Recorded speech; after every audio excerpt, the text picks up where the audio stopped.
Welcome all to Swayam Open Online Courses. Today we are going to see the subject on sustainable development and NGOs. One among the topics today we are going to see how sustainable development have become very important in the current context and how NGOs are working towards sustainable development. Today we are going to see how India Literacy Project, an organization that has been working for the last 33 years, they are working towards education towards sustainable development aspects. So, as we all know, sustainable development goals or global goals are collection of 17 interlinked objectives designed to serve as shared blueprint for peace, prosperity for people and the planet now and to the future. So, basically we are going to look at how equity, resources and the natural resources as well as to various people, these are going to take help in the process. So, as we all know, sustainable development have got 17 goals and the basic is dealing with many aspects of sustainable development aspects. In this we are going to see how SDG 4 is basically working on education. When we say in sustainable development quality education means ensure inclusive and equitable quality education and promote lifelong learning opportunities for all. While this is mentioned as quality education 4, if you see various aspects of sustainable development on education, 4.1 deals with the free primary and secondary education, 4.2 deal with equal access to primary education, whereas 4.3 deals with equal access to affordable technical vocational higher education, increased number of people with relevant skills for financial successes and eliminate all discrimination in education, and 4.6 deals with universal literacy and numeracy, and 4.7 deals with education for sustainable development and global citizenship, like what we are seeing in this Swayam course today.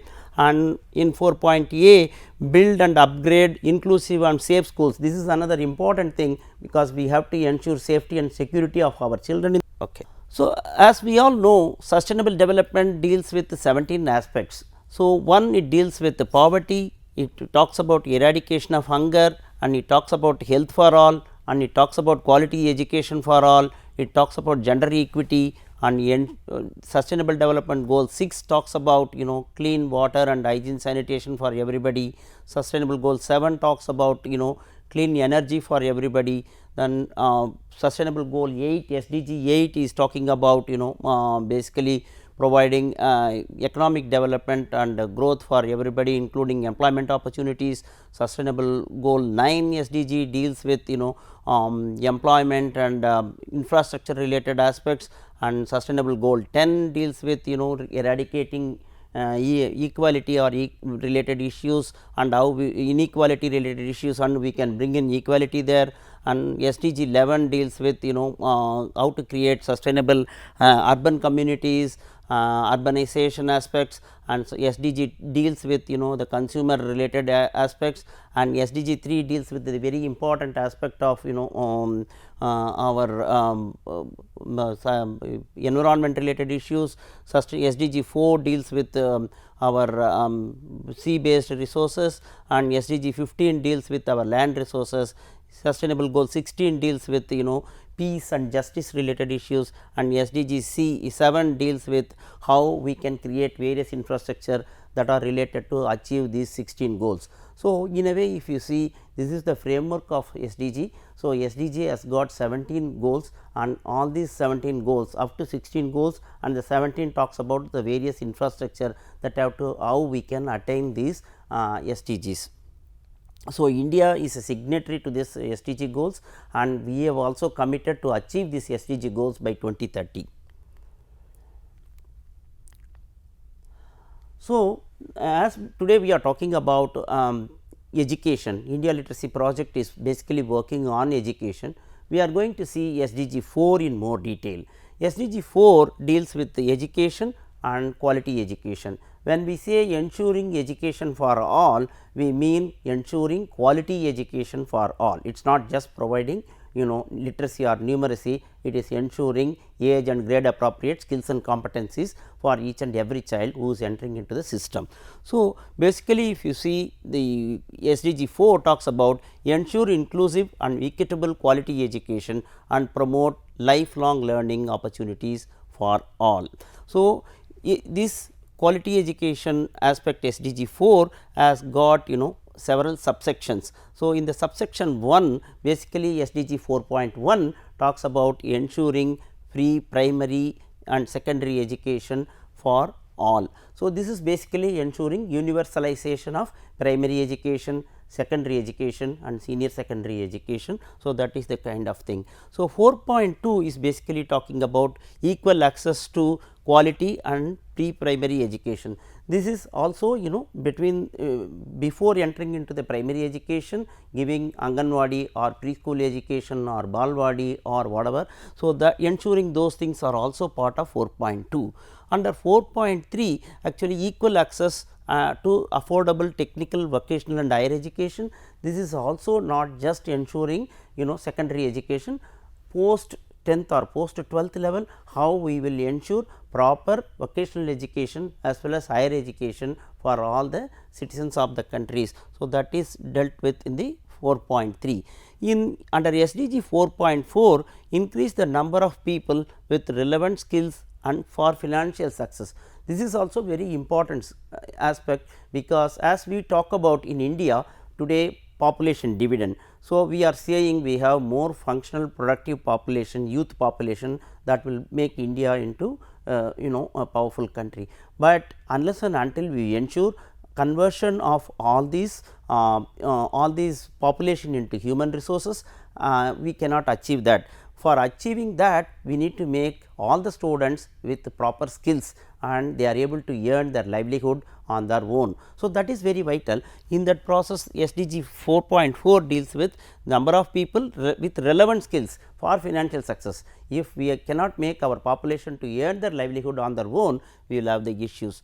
Under SDG 4.5, we eliminate all discrimination in education. So, as we see, there are many issues within the process of getting education. There is discrimination, there is gender discrimination, there are caste or race or color or other based discrimination in the process of getting education. So, we have to remove or eliminate those processes. How we can do that? So, that is the target for under 4.5. Under 4.6, if you see universal literacy and numeracy, this is like even now the government of India is talking about Nipun Bharat, and state governments like Tamil Nadu or others, they are talking about Ennum Eluthum. There are many programs by the state governments as well as by the central government who are talking about how we can ensure proper FLN, foundational learning and numeracy skills for our students who are studying in the government schools. So, that talks about the target SDG 4.6. So, when we talk about 4.7, education for sustainable development and global citizenship, as we talk in this course, it is not just enough if we have the SDGs in our place, but we also make our citizens to know about these SDGs goals and how each and every citizen will realize their citizenship and contribute towards attaining the SDGs. So, that is also part of an education. So, that is considered as 4.7. Under 4.A, we talk about build and upgrade inclusive and safe schools. So, that is another important aspect, how we will build the schools as safe places, because while children and their protection, safety and security is very important, and we have to ensure those things. Under 4.B, expand higher education scholarships for developing countries. So, many students from the developing countries right now, as we observe, are going to developed countries with scholarship, but we need to increase more scholarship, so that more students from the developing countries are getting for higher education in the developed nations as well as in other places. And 4.C, increase the supply of qualified teachers and developing countries. This is another important aspect that we have to see, because in India, as we observe today, there are a lot of teacher vacancies. So, we know in many states the teacher vacancies are not filled and the students are facing the issues. In the process of ensuring quality education, filling the teacher vacancies is a very important concept. So, that is being dealt in the 4.C. So, these are the the wider paradigm, or the larger canvas of various aspects of SDGs with regard to ensuring quality education under SDG 4. So, having seen this, we have to see when we talk about sustainability, the sustainability is stemming from the rights, from the rights perspective. When we are saying that you are entitled to get something or somebody have a right to get those things, from there only this sustainability is stemming or it is getting strengthened. So, in the process if you see the whole thing has come from the United Nations Convention for rights of children. So, this is actually UNCRC, it is called as UNCRC. The UNCRC was adopted in the year 1989, and India signed, has become a signatory to the UNCRC in 1992. So, that has led to various development of ensuring these kind of sustainable development goals at the global level. So, the UNCRC, the United Nations body, that they have worked on protecting rights, they have pressurized various governments, state governments to ensure that children's rights are recognized across the globe. So, if you see there are 4 fundamental rights, there is right to survival and right to development and right to protection and right to participation. So, you may ask where education is figuring in this. Actually, if you see the right to survival, when we talk about the children have to be protected right from the fetus, because we see lot of female infanticide or other related issues. So, also like misuse, abuse of children or other kinds of issues, as we talked about security and safety of children. So, that is talking about the right to survival, whereas the right to development includes education. When we say right to development, it includes like it is not just developing, it is developing with grade appropriate, age appropriate skills and competencies, getting proper education and with the proper health care and other things a child has to be developed. So, that is where we talk about right to development. And right to protection, again as I said, talks about the personal safety and protection of children, and right to participation is ensuring that children have right to participate in all activities, all programs, and they are considered as equal citizens of the country. So, as we talk about today's citizens are today's children are tomorrow's citizens, no, today's children are today's citizens.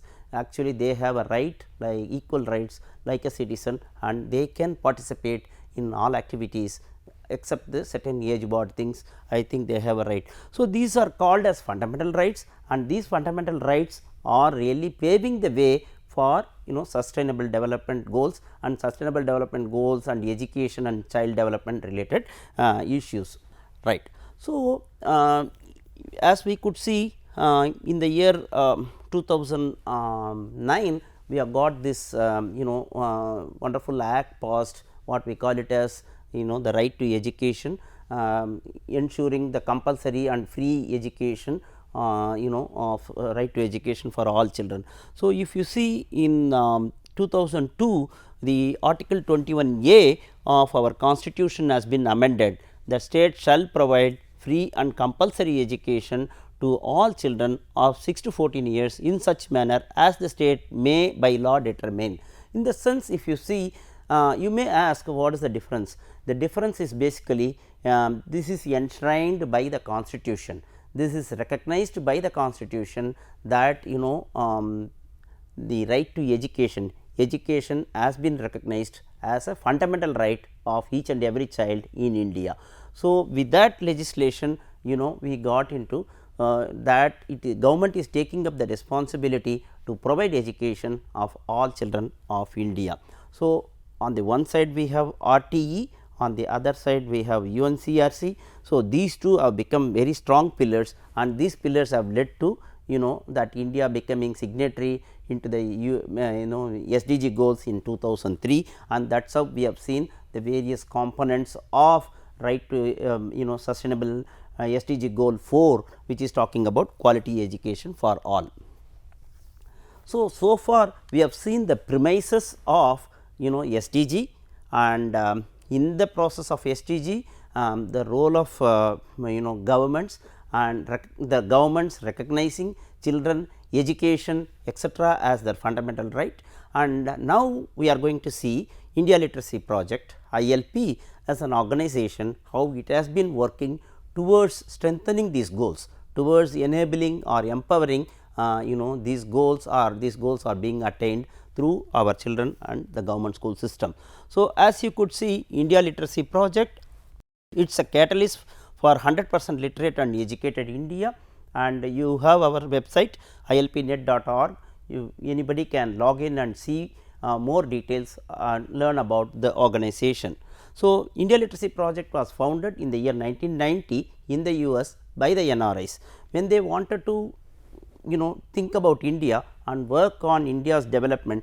They were doing lot of brainstorming and thinking about what to work on. In the process, they felt that working towards education is better. So, that was realized because that was in 1990, even 1991 census results were not out. By the time they thought there was a projection by the UNESCO that if India does not work on literacy related issues, by 2020 every second adult illiterate in the globe will be an Indian.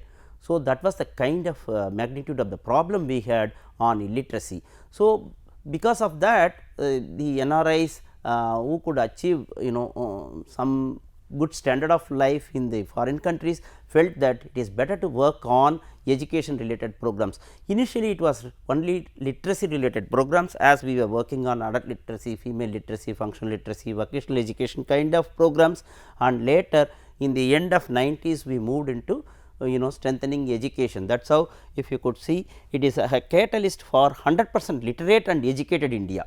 When we say 100% literate, it is not literacy just the numeracy literacy skills, but also ensure all children of India have become educated. So, in the process ILP as an organization will only serve as a catalyst. It is not that we will implement, we are going to see how we are working in a unique way of bringing in systemic changes in the process.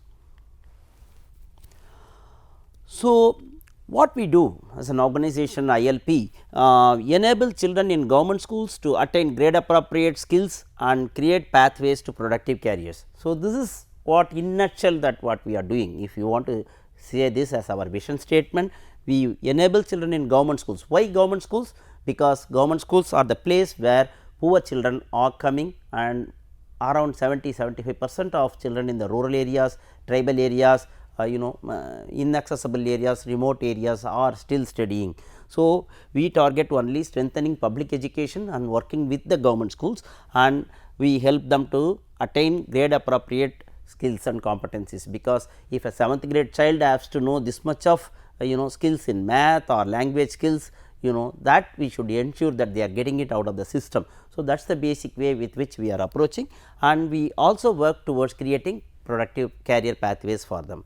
So, we work in 10 states in India, and including the states of Tamil Nadu, Andhra, Karnataka, Telangana in the south, and Orissa, Madhya Pradesh, Bihar, Jharkhand, Uttar Pradesh in the north. So, these are the states in which we have presence currently, and we cover about 7,200 villages, 7,185 to be precise, and roughly cover about 24,000 schools. These 24,000 schools also include about 5,000 plus Anganwadis, preschools, and roughly about 19,000 government schools, right from primary school to high school, higher secondary schools we are working in. So, if you see that way, we are working on the entire ecosystem of education, right from preschool education, from Anganwadi level to preschool, primary, upper primary, high school, middle school, as well as to the higher secondary level. We are working with the system in various states in these schools in improving quality of learning in these schools. So, we roughly work with about 33 lakh children, 3 million plus children in these schools. So, what we call it as how we do it, if we really get into it, we are working on 3 thematic focus areas. These 3 thematic focus areas, what we call it as schooling, learning and earning. So, let us look into each of the thematic focus areas under which ILP is working.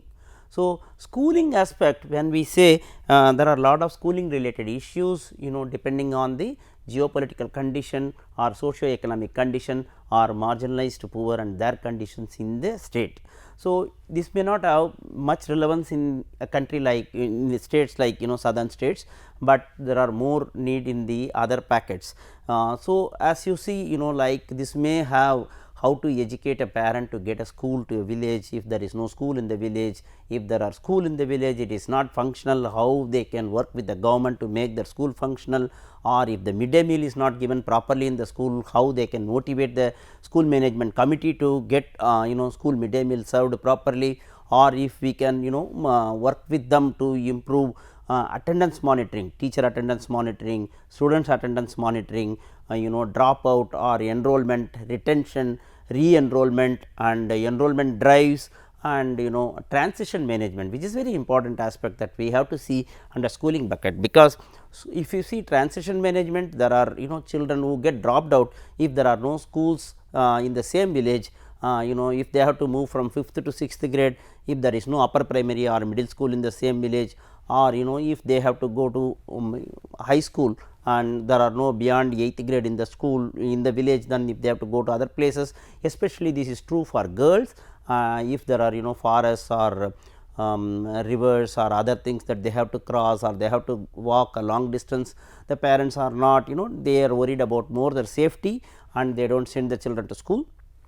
So, these are the kind of issues or programs how we will strengthen the school management committee, how we will enhance the alumni, ex students of the schools to contribute towards their schools, or how we will bring in more involvement of the panchayats or panchayats related programs to those schooling. So, there are many aspects, many dimensions that are adding value in the schooling bucket. So, basically if you see, it is enrollment and retention, and enrollment and retention in the preschools and schools is the major thing that we talk about in the schooling bucket. So, when we talk about the learning and the learning aspects, if you see, this is enable learning in innovative ways. This is very important thing. We have to see how we will enhance in classroom transactions. Just because we put a teacher and a student in a classroom, we cannot say they are engaged. So, if we have to really grab the attention or enhance the dialoguing, or if we have to ensure that the learning is happening, real learning is happening, I think we have to do lot of innovative ways. It is not just audio visual is an important thing that is playing a role. There can be digital content, there can be online ways, there can be many ways, activity based learning, or there can be many aspects that can be done. So, that we are working on various aspects. We are going to see what are the things that we are doing on the learning bucket, and we are going to see the third thematic focus areas, which is very important, as I already said, is yearning, that is how we will empower the students through career pathways. This is very important, because if the students after 9th grade or 10th grade from the who are studying in government schools, they do not have proper vision or idea what to choose or how to really decide about their careers, what kind of things that they will take up in their life to really move on. So, those are all the real issues. So, we because they are first generation learners, if their parents are not educated enough or equipped enough to help these children, then we have all the issues. To overcome all these problems, we provide them career pathways and career guidance related programs that we are going to see in the third bucket or thematic focus area, what we call it as yearning. So, we have seen the three thematic focus areas: schooling, learning, yearning. Now, we will see in detail what are the things that we do. So, like in the school, as I said about there are school infrastructure related things like buildings, toilets, drinking water, these are very essential important things. So, this there are many issues, especially when you say you may say what is the importance of toilets in having the schools, but there is a direct correlation between girl children getting dropped out and for not having functional toilets in the schools.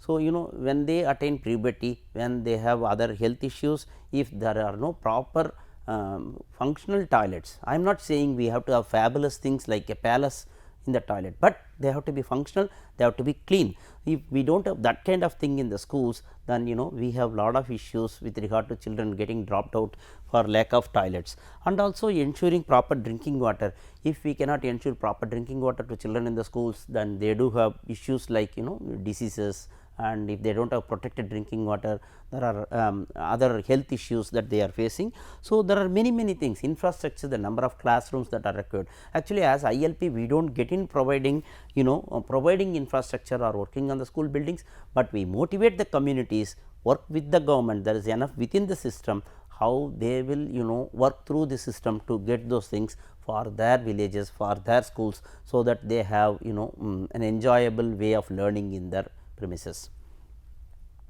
Then the school services, as you see, midday meals, textbooks, uniforms, these are other connected things. Like in many states we still have the problems of midday meals are not being given in time, they are not in good quality. Those are many things that you have to, the community participation and monitoring is very essential. Social audit is playing a very important role in the process. The parents, communities, panchayats have to work with the system. There is no point in pointing the finger towards the teachers or the Anganwadi helpers, because they try to work within the budget, very nominal budget that is being provided by the government. So, they have to see how they will improve on these aspects. So, we work on student participation. This is very important because as I said, the enrollment and attention, children completing without dropping out and attending all classes and ensuring learning is very important thing in this. And then the school governance through parent teacher association, teacher attendance is another important aspect here. So, these are all the things that we try to work on the schooling bucket towards education, as well as how those things can be done by an NGO. Thank you.